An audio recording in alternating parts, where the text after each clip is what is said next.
Hello, this is Jeremy Plymell, and this is EDL 850, the case study. Alright, so I'm going to start this with, I think we screwed up. So for a summary, a library media specialist in a rural school makes copies of a computer software program for use outside of the computer lab. One teacher realizes this may be a copyright issue, informs the principal, and the library media specialist is hesitant to stop and thinks she is justified in breaking the law. All right, so for this section, the who, I did a direct and indirect. So the direct people involved would be the principal, Keith Sample, the library media specialist, Mrs. Lynn, and there are two third-grade teachers involved in this, Mrs. Williams and Mrs. Brand. Mrs. Williams doesn't really say anything when receiving the copy, she just uses it, and Mrs. Brand is the teacher who brings the use up to the principal. And indirectly, you have K through 8 students. There are 420 of them. Other teachers, the PTA, specifically one person mentioned was Mr. Evans. I put an arrow there for Mrs. Williams and Mr. Evans because they're kind of both direct and indirect. They play a small part. So you have right here the what is simple. It's a violation of copyright law. At least we have to kind of assume that there may be an exception based on software uses rights, which we'll talk about later. The when, there's no date given, but it says computers are just being added, so I'm guessing it's late 90s or early 2000s.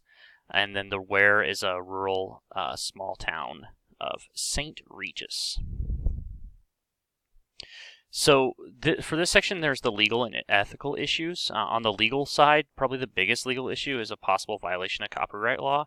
And additionally, you have this misuse of funds based on the library media specialist ordering blank CDs using PTA money, then to go ahead and use those CDs to perform a violation of copyright, so you have a misuse of funds. And ethical, the biggest one would be the willingness to break the law, even though they've been told that, hey, this is illegal.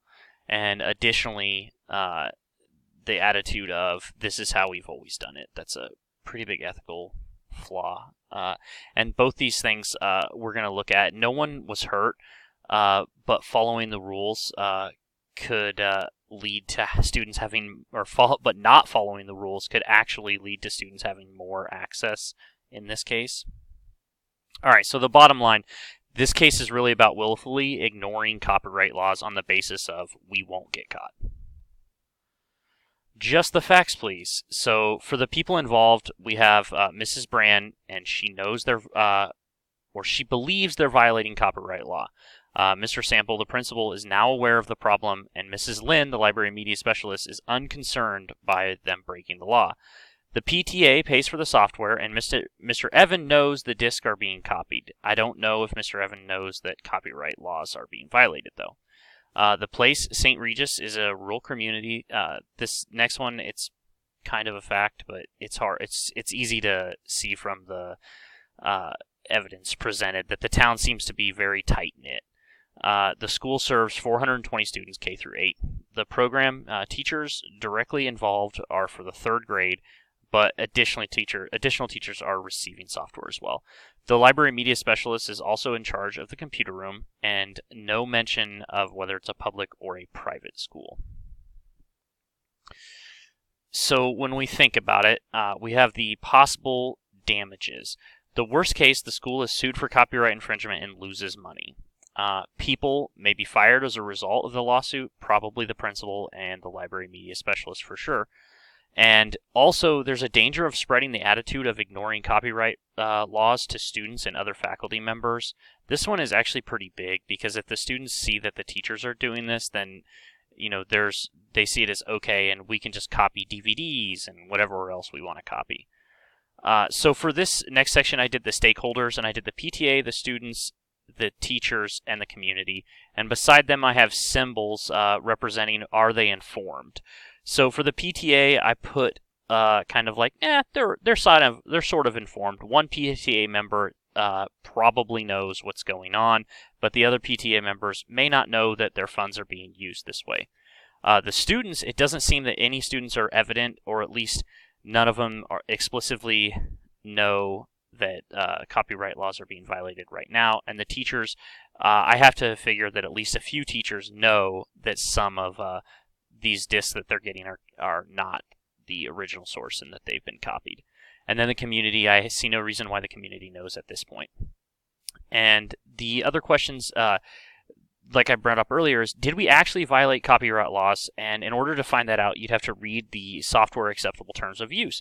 So when you order software, maybe you were given permission to buy the software and you could make 20 copies to put on your computers in your computer room, but you were not given the rights, or you did not buy the rights to have additional copies. So that's something they would have to look at and see if they actually do own the rights to put this on additional computers. I think in this case they do not own the rights for additional computers. Alright, so now we look at choosing our path. So here's some options that we put down. We can do nothing and let Mrs. Lynn continue copying softwares, and teachers can use at their discretion. We can go hardline.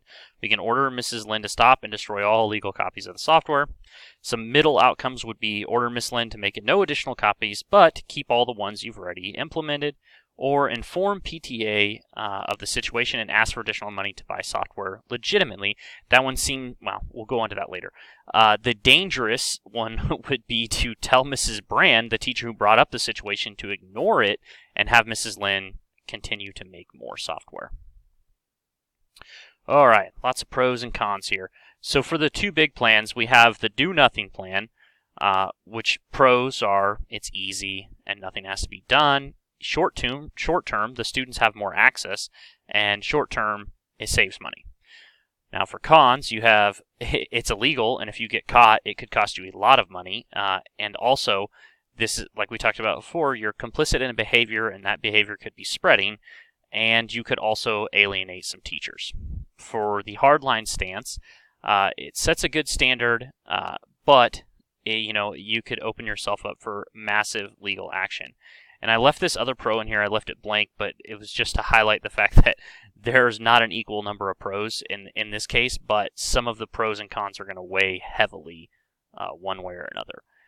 So the other cons, you have less students will have access, and the PTA and some teachers will be upset, and it also could alienate some teachers. Now for the middle ground, on the dangerous one, basically the pros come down to they offer flexibility in dealing with the issue, but you're going to run afoul of the law. Cons, it takes a little bit from each extreme, which is a pro and a con, and like I said, the con, you're still committing an illegal act. So this is the best decision, or the decision that I chose, and it would be basically the hardline decision. This decision didn't have the most pros, but the huge negatives of violating copyright law outweigh the other pros. And these are the 2 points I wanted to highlight the most. It's like, yes, the students may have benefited in the beginning, but if you're caught, it's an extreme disadvantage. And the same for PTA funding. It's good for them unless they get caught, and then you're out a lot more money.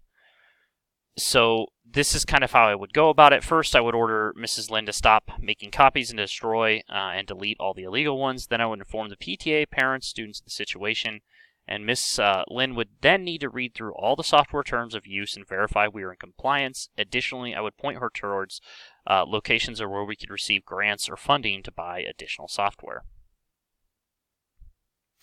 So this is just a more detailed process, or numerated process of what I was talking about here. So inform Mrs. Lynn, inform the stakeholders, and follow up. And on that inform the stakeholders, I went ahead and said, draft the letter to the parents and meet up with the PTA and discuss the alternative options. So those alternative options would be applying for grants.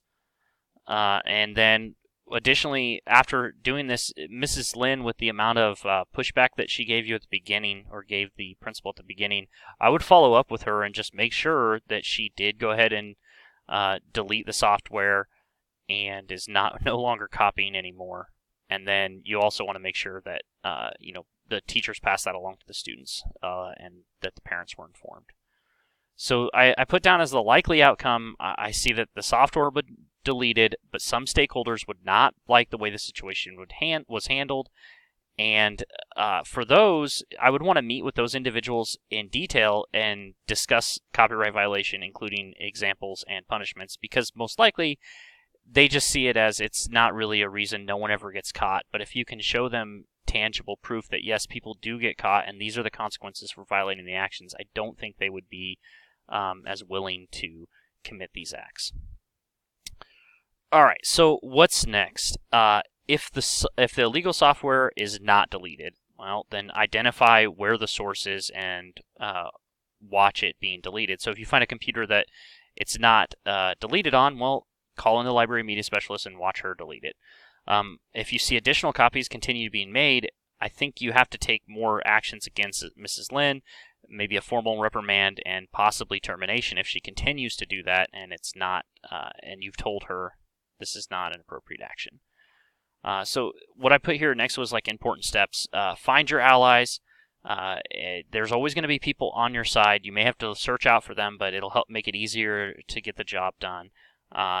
Get the superintendent involved if you have to, because they're going to take, in the case like this, they're going to take the legal side. They know the repercussions for not doing so.